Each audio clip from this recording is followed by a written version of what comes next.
Hey, it's Bruce Parkinson here, and I'm lucky enough to be joined by CEO of MisterGreen, well, co-founder and CEO, Florian Minderop. Florian, how are you, sir? Well, I'm pretty relaxed. I just had a massage, so I'm fine, and I'm happy to meet you.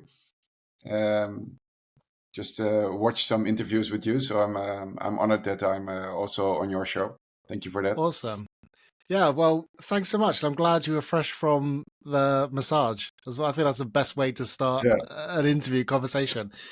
I did want to apologize because as an Englishman and an English fan, the final, we're actually recording this on the day of the European final, England versus Spain. But in the semi-finals, we did beat the Netherlands. So I'd love your thoughts on that game, and apologies from me before we start. Well, it's amazing that you start off with that because I think on Monday evening I decided to go there, to go to Dortmund with my Wow. two sons of 11 and 12, and with my wife. So on Wednesday morning, we were sitting in a car because I learned that my children didn't have any school. So we went to Dortmund. We went to party with the 110,000 Orange fans. We went through the whole parade, and we were in the stadium as well. So it was amazing, and amazing atmosphere. Also, together with the English, it was so I mean, it was so it was an amazing atmosphere also for my kids. And then suddenly at the 19 minutes, everything went down just in 1 second, and then it was all over. And yeah, congratulations, good game, and hopefully you guys are gonna win it this time. Yeah, it'll be interesting. That sounds like an incredible experience to have with your family, though. That's awesome. Florian, Yeah. I'd love to, in this conversation, be able to talk to you about the company that you co-founded, MisterGreen, of course.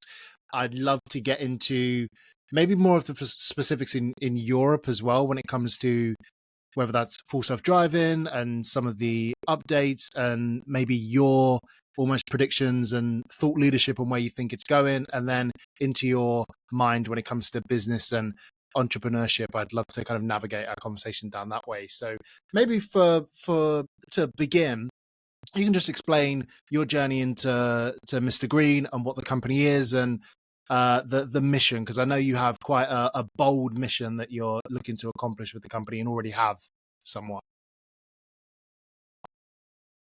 Yeah, well, thanks for asking.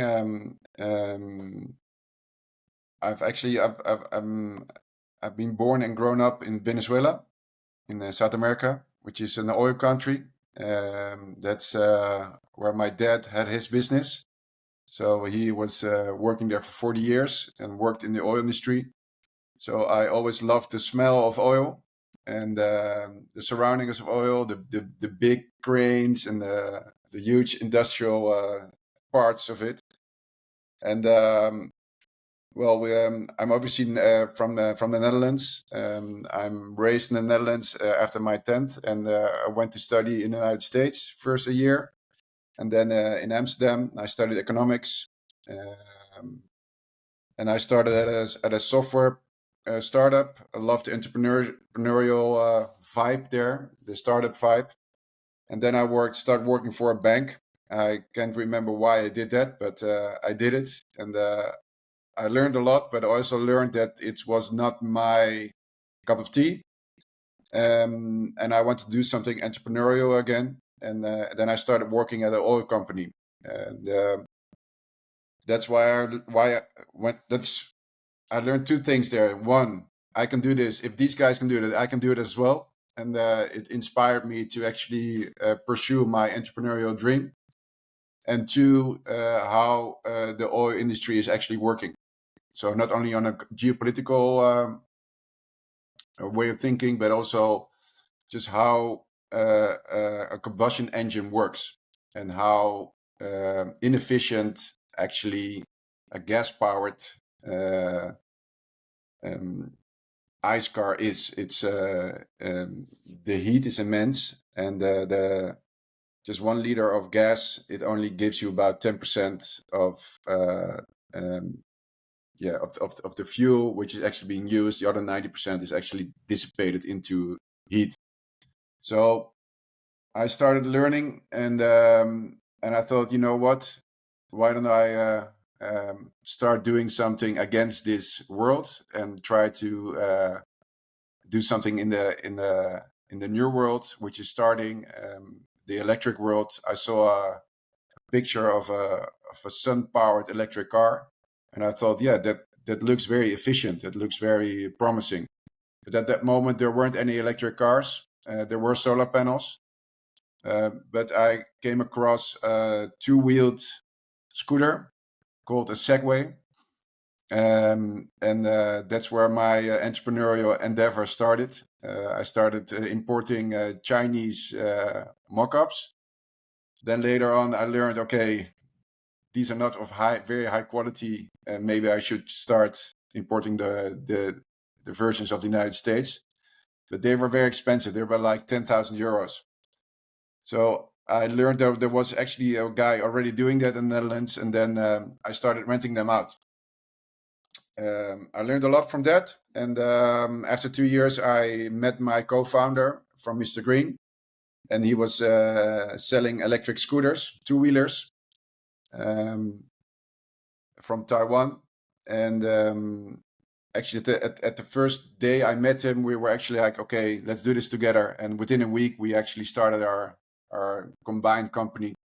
At that moment, we didn't have a name, but within 2 to 3 weeks, we started with MisterGreen, because we're two guys trying to solve this issue of all those gas-powered vehicles. Let's call it MisterGreen.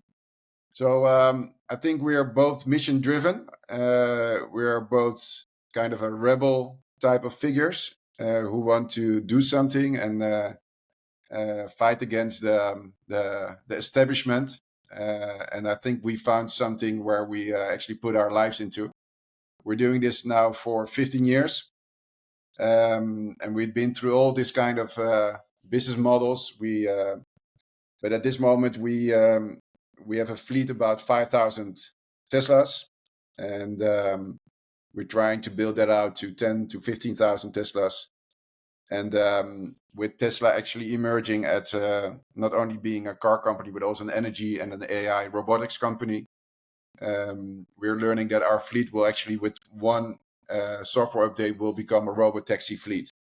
So that's what we're pursuing right now. We're not only pursuing to have those cars, but also awaken the cars to a self-driving car. Because we learned that actually replacing one gasoline car with one electric car will take ages, but replacing one gasoline car with an autonomous electric robotaxi, that will go very fast, and it will replace the number of gasoline cars by a much faster adoption rate. So this is looking very promising, especially with the advent of AI and large language models supporting this AI model of Tesla. We actually think that within 2 to 3 years, we will see a lot of things being disrupted. So we are in a very exciting kind of industry where mobility is actually disrupted by something which is not a car, but it's a robot on wheels. Just like the mobile phone industry was disrupted by a computer connected to internet. It looked like a phone, but it didn't have anything to do with a phone. And I think a Tesla, a software-defined vehicle, an AI-powered software-defined vehicle is a completely different beast than a car. And it looks like a car, it acts like a car, but it has such different features that it will become so cheap and so safe that it will completely disrupt the mobility industry. And that's where we as a small team, we are with 50 people at MisterGreen. We want to do something about that and help. And I would like to explain to you what we're doing. But this is in a nutshell and how we started it and how our lives. So my co-founder, his name is Mark. And we know each other for 15 years now, and it has been a bumpy ride together with us as well as a team. But we also learned a lot from each other, and it was also a very awakening journey of personal development, and that's what I also advise to people, that entrepreneurship is a hard life, but it also is very fulfilling, and it also is very it brings you to a next conscious level. So Fascinating. That's a little bit about our journey at this moment, in a nutshell. Yeah, I definitely want to dive deeper into the next conscious level theory. That sounds super interesting. But maybe for the time being, at what point in MisterGreen, because it sounds like you started off with, you were saying the electric scooters. Obviously, I can imagine kind of at the time, it kind of feels like when people had hoverboards, it's a lot of like hustle, importing them in from China, like you said, then selling them and being able to build a business off that. But when you started to move into the cars, at what point did you manage to kind of separate your business from the others? Was it just back in, what was it, 2008, the fact that it was electric cars was enough of a kind of niche at the time that separated MisterGreen? Or was it kind of you and your co-founder Mark, the minds behind it? I was trying to figure out what separated MisterGreen from the others that kind of made you kind of go up asymmetrical quite fast. It felt like when I researched. Well, it's just like surfing. If you have a good wave, the surfing actually gets better and is easier. So at the beginning, we were surfing against the wave, and there was nothing going on. But at a certain time, the wave got bigger, and it became easier to surf the wave. So I think in 2008 we were too early. There weren't any manufacturers manufacturing electric cars. We were importing some Italian and some Norwegian small cars, but they didn't look like cars. There were four-wheelers, but they're only two-seaters. And I think the first serious electric car came to the Netherlands in 2011. It was a Nissan Leaf. The Nissan Leaf was a fully electric car, but it only had 100 kilometers of range. So it still wasn't the car which could compete against the other cars. So around 2012, we started learning about Tesla. Tesla was already established from 2000, but we never heard of them before. And they came to the Netherlands. And Elon Musk came to the Netherlands as well. He visited the Netherlands by himself, together with GB Strobel, one of the co-founders of Tesla. And we were fortunate enough to meet them, to ask them some questions on stage.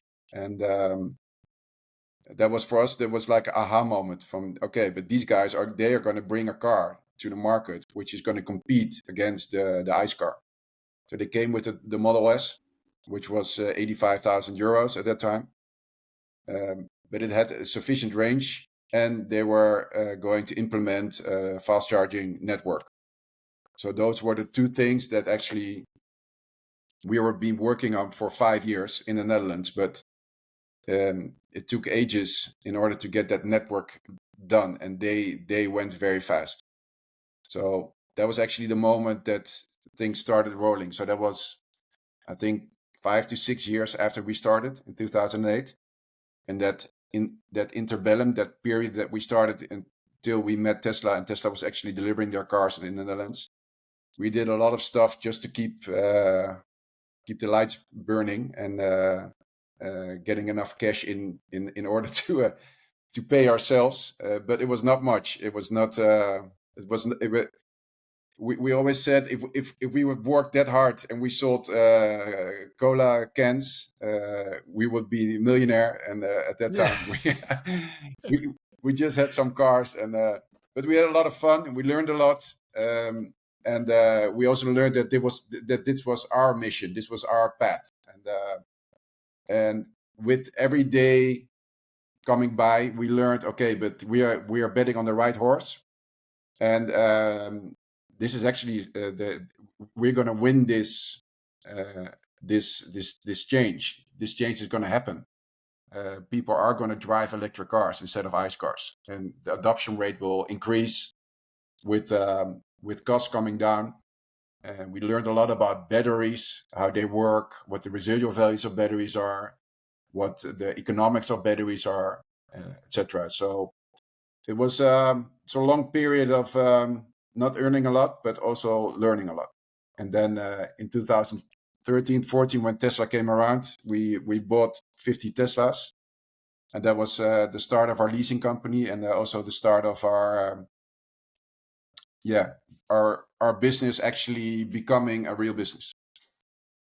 And who was you honing in with at the time? Like, who was you talking to at the time? Was you just going through your balance sheet and understanding, oh, this is working now because we're getting a lot more adoption of people wanting to lease our vehicles? Or I know in the presentation you sent over, you had researched a lot about Rethink X and Tony Seba.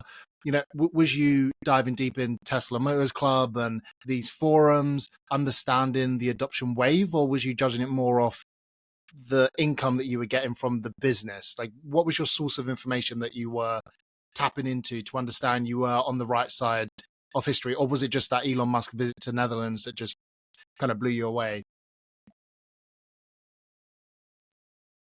No, well, there were always, I mean, every day there were signs that we're on the right track. But that's always, well, in our case, we were based in Amsterdam, and we had the luck that there were also other companies trying to pursue the same as we did. So we had like a community of people who actually were building charging stations, software for smart charging, building out operations for fast charging, but also scooter manufacturers, car manufacturers. Everybody was coming to Amsterdam, and that was because the municipality of Amsterdam was actually having a way of working where they treated electric vehicle adopters as VIPs. So if you bought an electric car, you got a lot of subsidy by buying it, but you also got free charging and also free parking. So those are the things that actually got the things rolling. And obviously, when Tesla came in, they came in with a real car. That was the moment that people started thinking, hey, I can actually drive an electric car without compromising my life, and I get all these benefits as well. So the government started a benefit of kind program. So normally when you lease a car, you have to pay a benefit of kind, and for an electric car, that benefit of kind was 0. So that was a huge bonus for people actually driving a car from their company. And that was the reason that Tesla came to the Netherlands as well, because they knew, okay, all the boxes are ticked. There's charging infrastructure. There's municipalities working together with companies. There's a community. There's this benefit of kind. So there's this whole vibe going on. So this will work out, and that's how it started in those days. Like a lot of tailwinds coming together. Yes. Working for it. Yeah. There was something that I think you heard from a different talk or X space that he was on, but autonomous vehicles are for transportation what the tractor was for agriculture. I saw you tweet this out the other day. I love that. That's a great line. And you just said earlier as well about from gas to electric car is fairly fast paced. Maybe if we zoom out a little bit, but gas to autonomy will be a no brainer. So that makes me want to ask you, what percentage now are you focused in on the autonomous side of Mr. Green rather than just the electric car? And talk to me about how you plan to, will it be your own software that you're going to launch when the Robotaxi goes live? Or will you be using the Tesla software features in terms of how the system's actually going to run? Because I couldn't kind of distinct that in my brain, how you're planning to do that. And then maybe we can go into what you expect to see during the Robotaxi event. Yeah, it's unfortunately it's postponed, but we don't know yet. But it looks like it's true, the rumors. But we have to see. We're really looking forward to that event on 8/8. So what do we do with Mr. Green with autonomous driving? Well, we don't make our own software. It's the software from Tesla. I mean, this software is the best in the world. They made a bet on the vision only and on the neural networks. I think it's showing already in the world that this has been a good bet. Not focusing on LiDAR and predefined maps anymore. What we are doing with Mr. Green, we're just building a fleet. So we're gathering cars. And to our clients, we are explaining why we are gathering Teslas, because the client can come to us and they can say, okay, I would like to lease a gasoline car, or I would like to lease a Volvo Polestar, or I want to lease, and we say, no, you can only lease a Tesla with us. And they're like, but why? Why are you restricting us? And every time we tell them, and we tell our vision and our idea, and then people start realizing, hey, that's actually pretty interesting. And if this comes true, I understand why you are doing this. So at this moment, we have about 4,000 clients. Our fleet is about 5,000 Teslas, and about 2,000 of them have FSD already on their car. So we lease out our cars at 800 euros a month for a new Tesla. And we lease out the FSD for 50, 60 euros a month. So we buy the FSD and we lease it out. So that's our business model. With FSD getting better, we think the uptake rate of FSD will increase. So first, to get FSD better, we need regulation. So regulation is going to come in place in somewhere between now and 6 to 9 months. And then the software will be freed up. So it's not confined by legislation. So it will get better just by legislation being a little bit more softener. So we will be able to give the FSD which Tesla makes and which they already made in the US and already drives in the US. It will become available in the European Union and in the Netherlands. So we will be able to offer that to our clients as well. So we're not doing that much. We're just our main things that we do is we actually get funding, and with the funding we buy the cars, and then we get our clients, and then we service our clients. So we have a full operational lease, which means that we buy the car, we keep the car. We do the insurance, the repair, maintenance. So everything around the car is on our part. And we will also do the charging and electricity. That's something that we want to venture into. But we want to be an all-in solution for our clients. So we call it Tesla as a service. And eventually we will become a robot taxi as a service.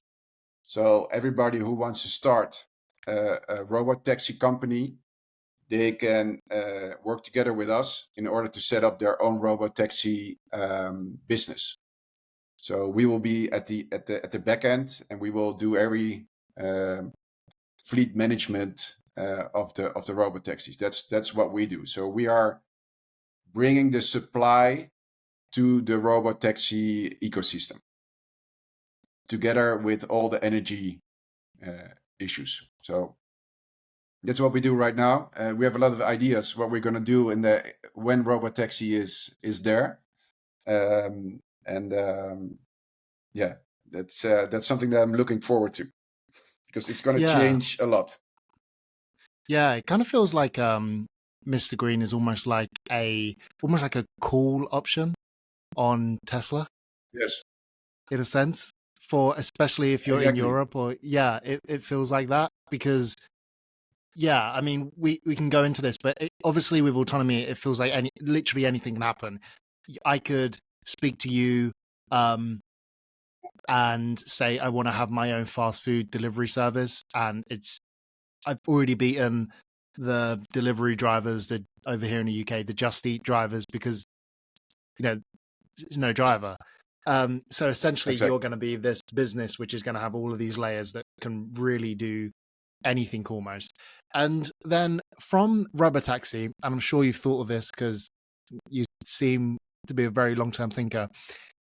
We've seen recently in the delivery and production report about Tesla Energy basically doubling this quarter. And then you go on to the Tesla bot Optimus as well. Are you going to be now doing this with Megapacks? And have you thought about obviously doing this with the Tesla bot? Okay, there's a smile. Doing this with the Tesla bot as well. Is that business model going to now kind of expand on different Tesla products? Yeah, definitely. I mean, if you look at that picture from Tesla, of the Tesla ecosystem, there are so many opportunities. And if you look at the Tesla ecosystem and what we're doing within that system, it's only the car at this moment. So there are so many ancillary services that we can build upon, and where we can have a role. And not only we, I think there are a lot of entrepreneurial opportunities out there, just building upon the ecosystem. Just like you just mentioned, that you said, if I want to start my own Just Eat, or I want to start my pop on wheels, for example, you can start that based on that ecosystem. So on the energy part, I don't know if you've seen it was released by Tesla Energy. It was a small vid of 1 minute, and it talked about Nathan. And Nathan is an Australian guy, and he's an Uber driver, and he drives 90,000, I think, kilometers a year. So that's a lot. But he installed the whole energy platform of Tesla into his house. So the Powerwall, the solar panels, the auto bidder, the software system, and his electricity cost went down by 90%. So if you drive 90,000 kilometers a year, you pay around 12,000 euros a year on just electricity cost. So if you can reduce that by 90%, you only pay 1,000 euro on energy. So the car itself, if he would have leased the car, it would have cost him 10,000 euros a year. And the electricity cost was 10,000. And now with Tesla Energy, he can bring down the electricity cost to 1,000. So just by integrating the energy part into the electric vehicle part, he's reducing his cost from 20 to 11,000. So you could also imagine that just by introducing the electricity system, he actually gets the car for free. So this is how we are thinking as well. at this moment, our clients are only driving 5% of the time. So our fleet is only used 5% of the time. And our clients on average drive about 20,000 kilometers a year. But Nathan drives 90,000 kilometers a year. So if our clients will become like robotaxi operators, just like Nathan, our cars will increase their number of kilometers by fivefold. So when our cars are going to increase their number of kilometers by 5, that's the moment that we have to go into energy business as well. Because the energy is going to be a far more important part of the whole business than all the other services that we are delivering at this moment. So with the robotaxi event coming, and hopefully Elon saying, well, we're going to start with all those cars which are already in place, and we're going to just start like the Airbnb model that he's been thinking about. I don't know if you know about that, but he said the robotaxi business will become like a combination of Airbnb and Uber. Yeah.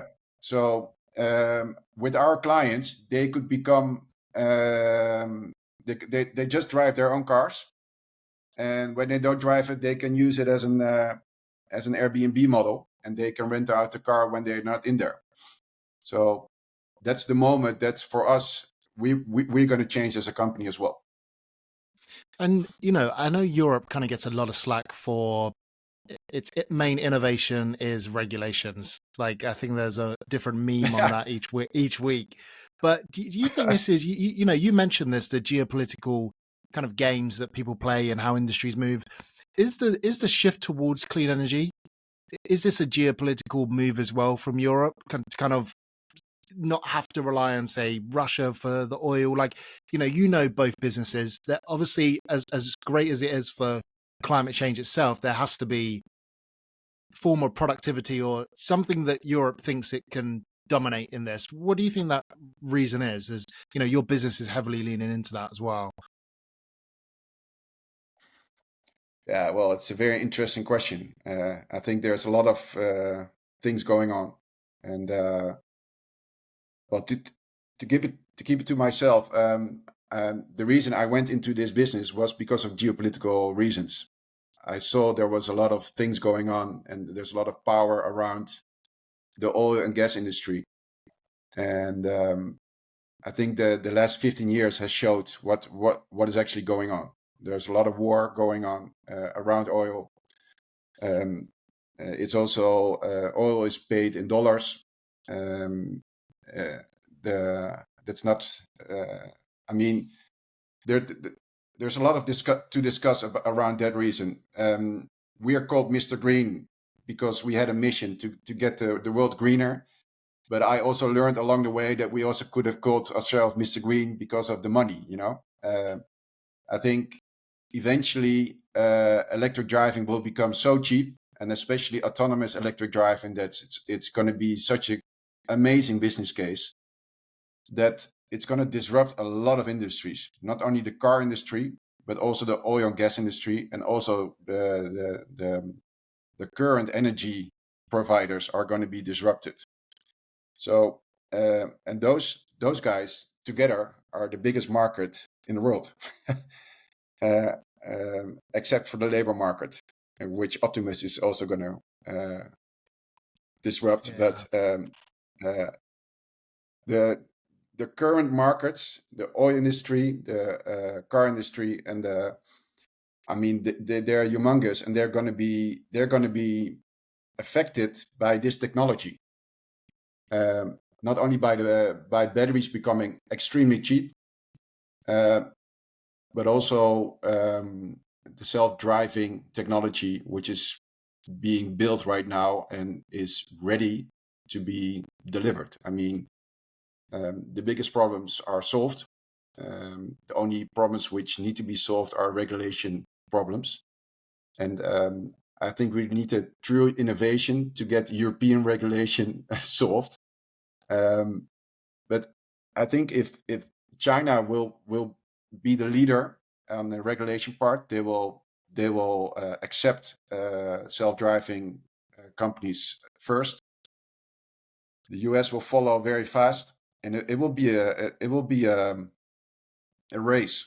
And if Europe is not gonna follow that race, they're gonna get behind on this part as well. So eventually, the data will tell that it's safer, and the economics will tell that it's cheaper.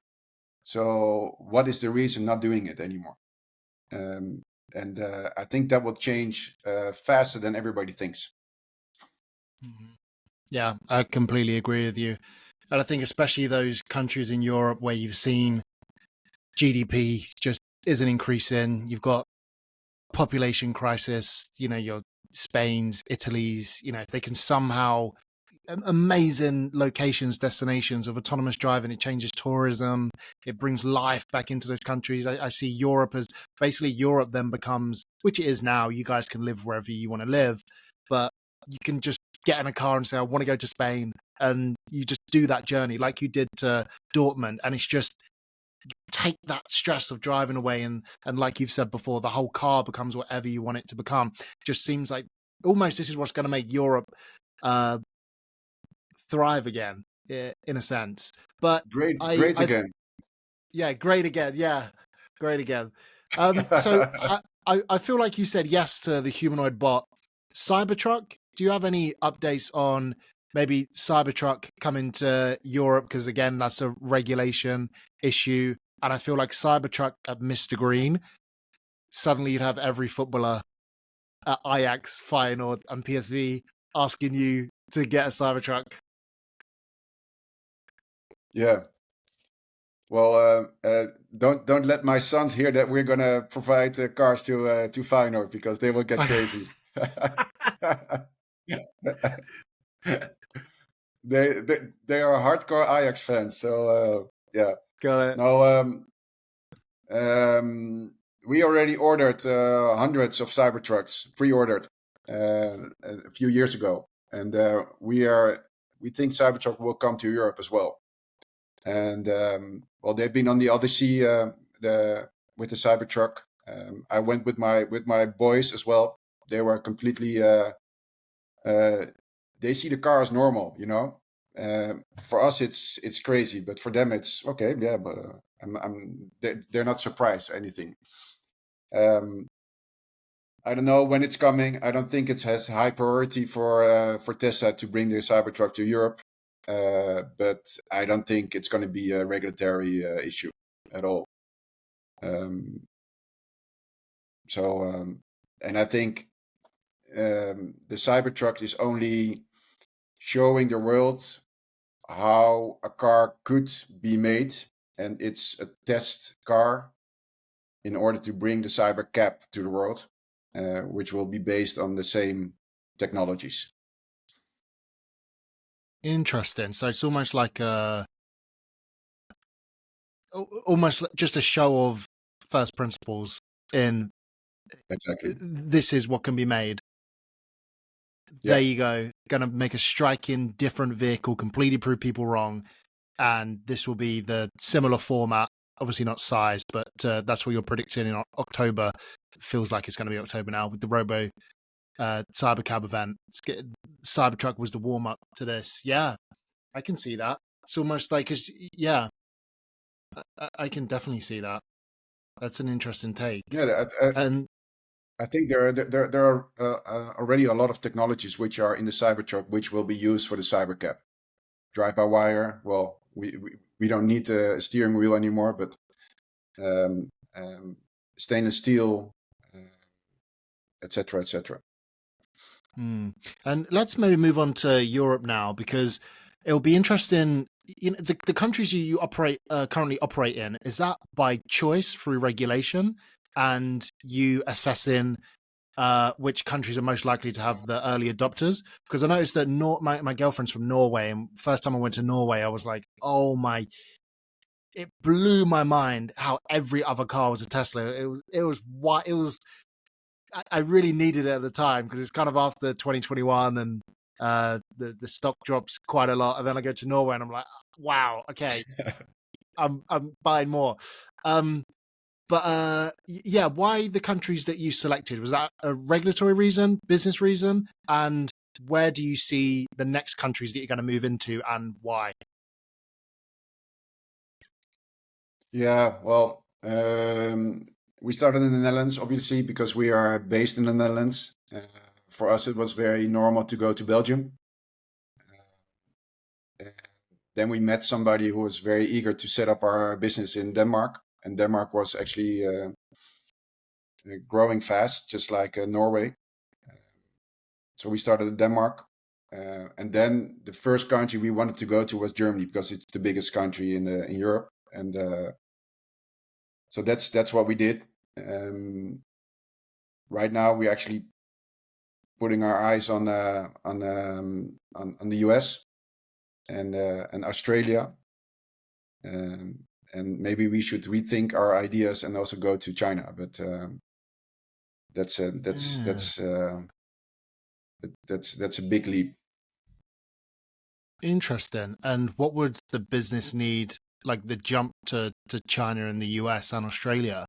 Have you kind of mapped out, we need this many new people, this level of funding? That seems, yeah, like you said, that seems quite a jump. 'Cause that's a whole new regulatory team, it feels like. Yeah, well, the whole robot taxi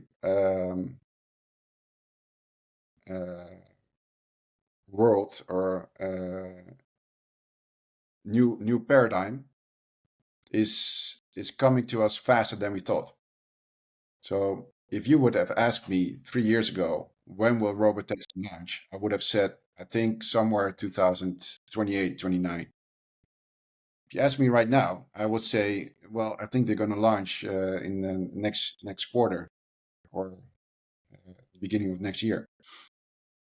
And what happened? I mean, what happened was AI. AI made a huge leap, and suddenly the AI in Tesla is so much better than all the code that they made in the years before. So they completely got rid of the code. So I think also within Tesla they got really surprised about how fast things are changing. So because this world is actually coming to us very fast, we are actually thinking and rethinking everything we're doing within MisterGreen. So why should we build out a leasing company? We did it because we wanted to get some cars, but right now we are thinking we should go to the place where the first robotaxi community is going to start. So we think the first community is going to start in China. Wuhan. And then, sorry? Wuhan? My prediction has always been China as well. And I think Wuhan will Okay. be the first that Tesla launches, or Shanghai. Almost at the same time, I think, potentially. Why Wuhan? Wuhan, because I've seen the progress that they've made. I think Baidu has already launched in those areas. And Wuhan seems to, when I look at the different companies that are in China doing it, it just seems, I know it's kind of controlled by the state, but it feels like a lot of innovation happens in Wuhan that they would go and do it there. Shanghai, obviously, because of the factory and because it's localized, but yeah, as a whole, definitely China. I know most people think San Francisco, which would make sense. I actually think the event was delayed in partial because of they wanted to announce the China. I think the 8/8 date wasn't. It was for a reason. But yeah, yeah. Sorry to interrupt you, but yeah. No, completely fine. And we are learning from everybody right now because everything is changing so fast that um, I think you're completely right. And I have no idea where in China they're going to start, but it could be Wuhan. And I think if that starts in China, they will, I think, in the United States, either start in Texas, Arizona, or Florida. And of course, California, one of those 4 states. we actually went to Florida a few years ago, and the regulation was already in place. So that also says a lot. So we have to see. I had a moment that Vegas would also be one of the top 5 because of the boring company already in place. We're in talks with a lot of people around the world who are finding us and learning that what we are doing and what we want to do. And we're just in talks with everybody and trying to set up partnerships in order to build our first robotaxi company somewhere in the world. We don't know yet. And let's see which part is going to be the first. And we will be there as soon as possible as well. And it's going to be very exciting to learn and how it's going to work, etc. And I almost can't believe it's going to happen, within a few months. It's crazy because you aren't able to work towards it, but you also know that it's going to happen very fast. So I think everybody who buys a Tesla right now has the opportunity to actually start a robotaxi business. That's how simple it is. And I think actually buying a second-hand Tesla is the best way to go because the depreciation is already gone. The risk is low and the upside is enormous. Yeah, interesting. Is there any other companies in Europe that you've been speaking to that are working on a similar approach to Tesla? I'm not sure if you saw, I know here in the UK, this company called Waze had a big investment from SoftBank using a vision approach as well. But have you spoke to any startups that are doing this as well? Do you think there's going to be competition for Tesla in terms of the vision approach? Obviously, they haven't got the vehicles themselves like Tesla has in the data, but the technology itself using the vision approach. And leads me to another question. Will you be taking in other vehicles when Tesla leases its services to Ford? For example, will MisterGreen no longer be just Tesla when that happens? Yeah, well, I think Tesla has a huge moat on self-driving. So I don't think there's any competitor able to bring a vision approach to the market yet. I just read something on LinkedIn today about some companies who are actually trying to do it. I also learned about this English company which was backed by SoftBank. But I'm not sure about whether they are able to compete against Tesla. I also know about some companies who are, for example, Moya. That's a Volkswagen company. They're going to set up an autonomous van company in Hamburg, in Germany. I also know Mobileye is actually venturing with some companies in München and in some other places. But it's all if they are dependent on not vision but on LiDAR and predefined maps, it's not going to be as scalable as Tesla can scale. So we'll have to wait and see how they are going to compete. And for your second question, if Tesla is going to license their FSD to Ford, and Ford, the Ford cars is capable of doing the same as a Tesla, which I don't think is possible at this moment. I think it's only possible if the license deal is announced. It will take at least 3 years before they have a production car which is as good as the production cars Tesla is bringing to market. But I could be wrong. Maybe they're already producing them, and the license deal is already being built out together with them, and they can launch earlier. But of course, if there are other companies bringing the same technology to the market, then that's for us. It's the moment to also do other cars. But I'm not sure if Tesla is going to do this. I think they will first go on their own. But it could be that in China they're going to work together with Beidou, for example, and they because they need to, because that's the only way to get into that market. So that could be a reason. But we have to see. There's a lot of speculation on this part. The only thing that we can do is buy cars which we know at this moment they have all the hardware capable of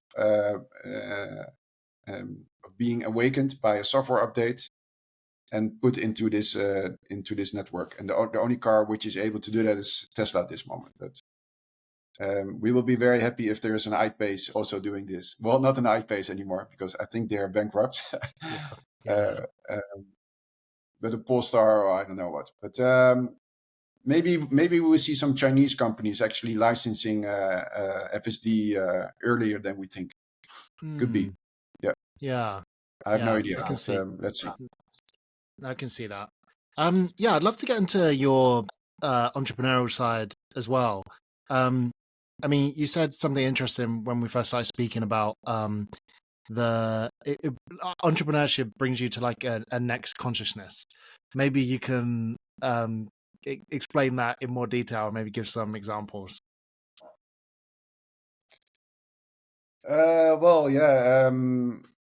I think there was always something in me that I wanted to do something which was part of myself, to build something that was coming from myself. It was information I was getting and what went through me, and I was able to manifest that instead of doing something for somebody else, playing somebody else's game.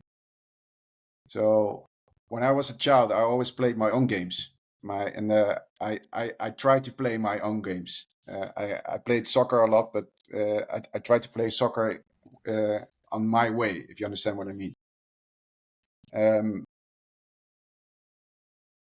And I think my partner is completely different than I am. So it's like two worlds colliding.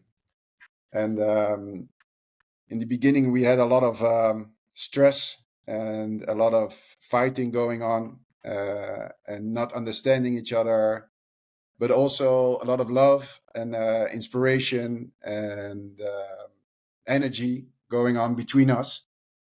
And this whole journey of doing something together brings you to new levels of, okay, who am I? And why am I getting agitated about some stuff? Or why am I getting angry? Or why I'm getting frustrated or whatever? And that brings you to another level, which is the real game. The whole game of entrepreneurship is just a game to understand yourself. That's what I say. Learning about who am I and why am I doing what I'm doing? And why am I interested in what I'm doing? What's keeping me up every day in order to do what I want to do? And also learning about my own limits, learning about my own boundaries and emotions. And there are so many things to say about that. I went to all these kind of new things to learn about myself, and I think that was the most interesting part of being an entrepreneur. And also, I mean, our company is now with 50 people, so you have to be responsible for other people. You have to become a leader. I always knew that I was able to lead, but being a real leader brings also a lot of it brings a lot of responsibility, but also you have to be there every day. You can't think about history or the future. You have to be here, and you have to fight what's here at this day. And that was something for me that was also difficult, because I always like to be in the future. I always like to be, as you said, I'm a long-term thinker. I'm a dreamer. I like to read. I like to think about stuff. I like to talk. but I also need to do, and the problems which are facing you every day, you have to face them, and you have to face them with a positive mindset, and with so it's really into your face. It's you can't hide. It's um, So I don't know. Maybe I can give you some examples, but this is the broadly speaking about what I learned up till now, and I also learned that learning about yourself is also an adventure, and it's I even think one of the biggest adventures. Learning about your dark sides, learning that your positive mindset can only be there if there's also a negative mindset, and that's it. Okay to have a negative mindset because it helps each other. So that's things that I'm learning when I'm getting older. That it's there's a lot of yin and yang going on. Yeah. Wow. Amazing. And, Thanks for sharing that. Yeah. Yeah. Carry on. I wasn't aware of that much when I was a younger person, and when growing up, you learn the hard way and learn about what life is all about, and it's I could also be very strict to myself. Things needed to be in my way, or a certain kind of way of working. And I also learned that it's okay to think that, it's okay to have this kind of ideology or whatever, but it always should be within certain boundaries, and always within a certain peace and a certain relaxedness, without getting stressed about yourself or all the ambitions or whatever you have on yourself, trying to do something. I also learned that the things that we're doing is just on a very small scale on the big things that are happening.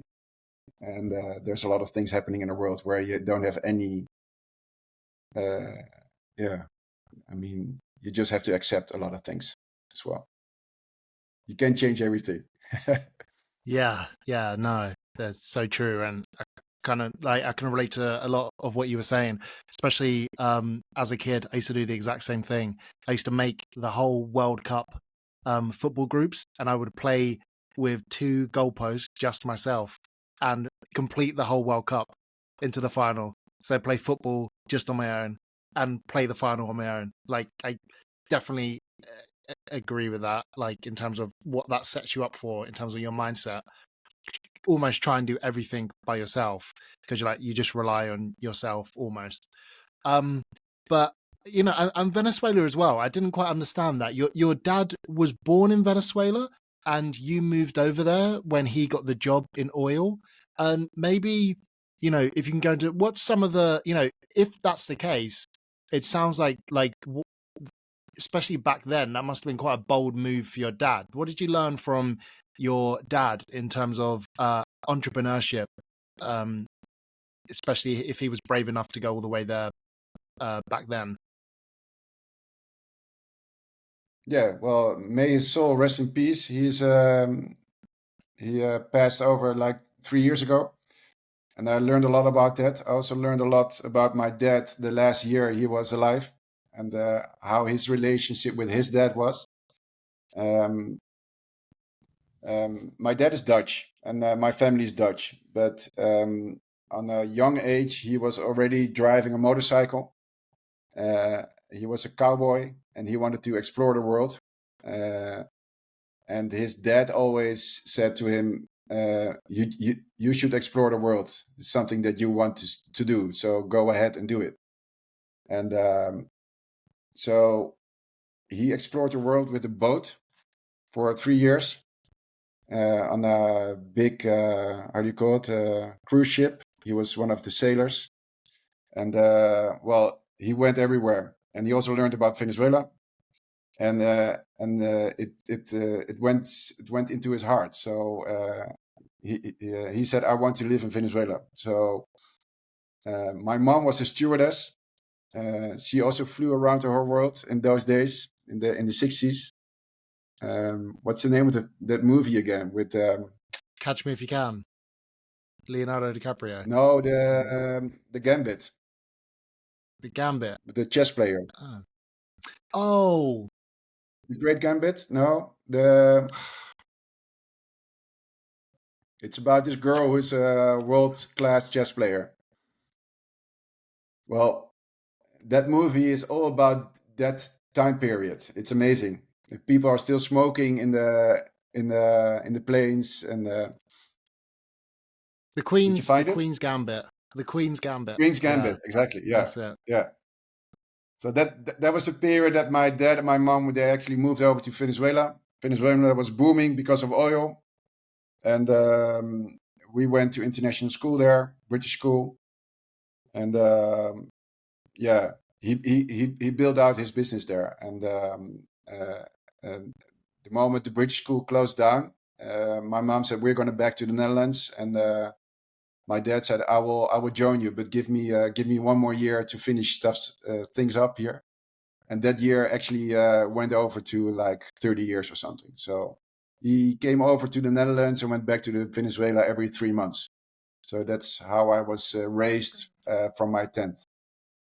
And when I was 18, I went studying in the United States. And then afterwards, I went studying in Amsterdam. And I thought maybe I should do something in Venezuela because my heart was there as well.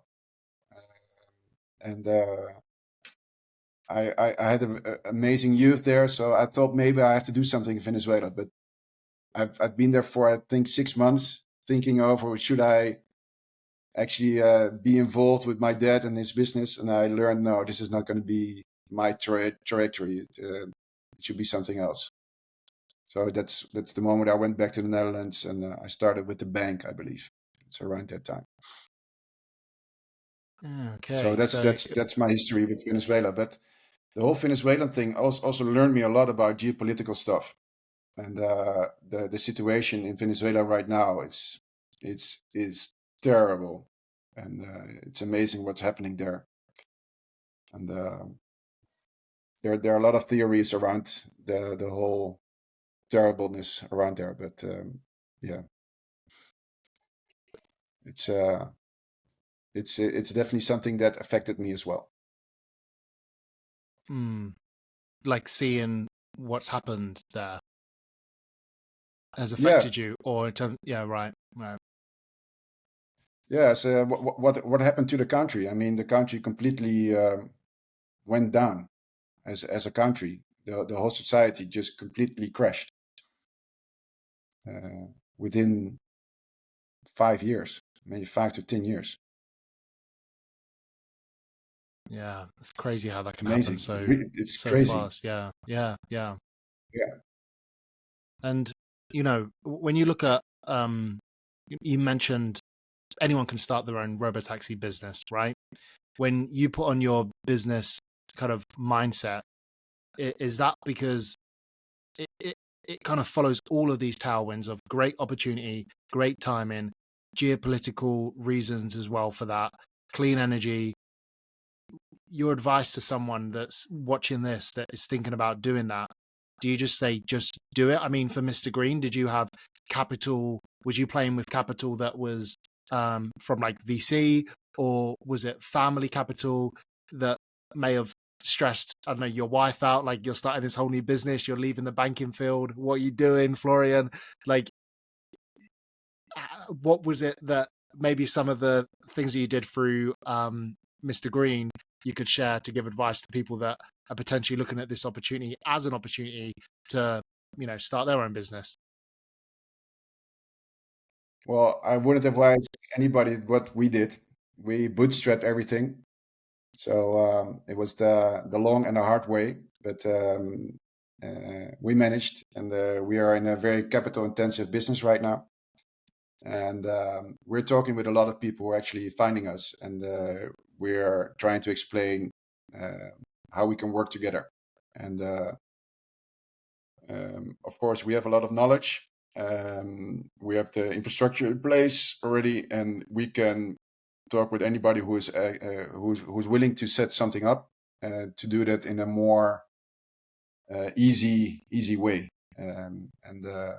We actually encourage a lot of people to actually do this because there's a bright future ahead.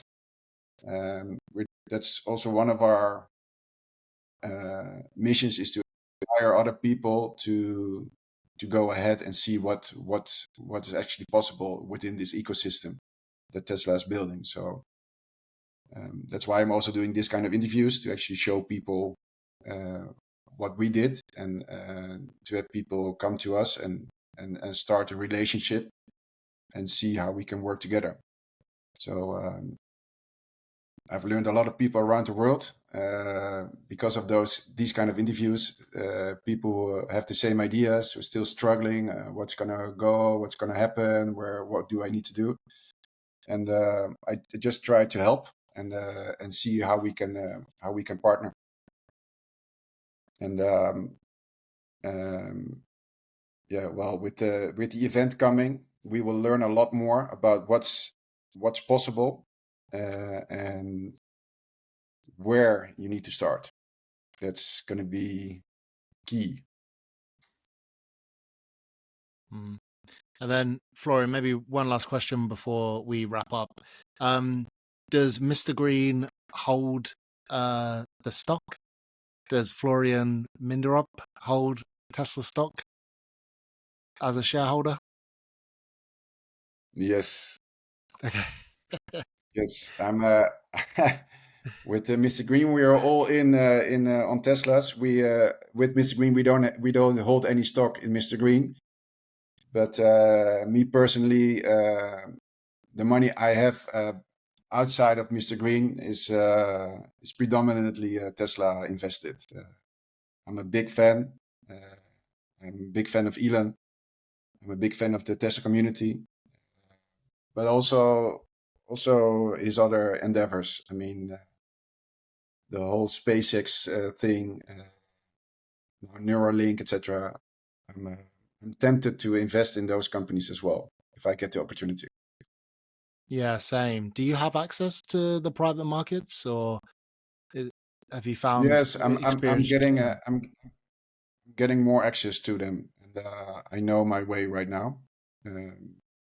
We're actually thinking of setting up a fund in the Netherlands together with some Tesla aficionados to just do the same that Rob Mauer did with his fund, to get some people together to invest together in these kind of companies if we get the possibility. So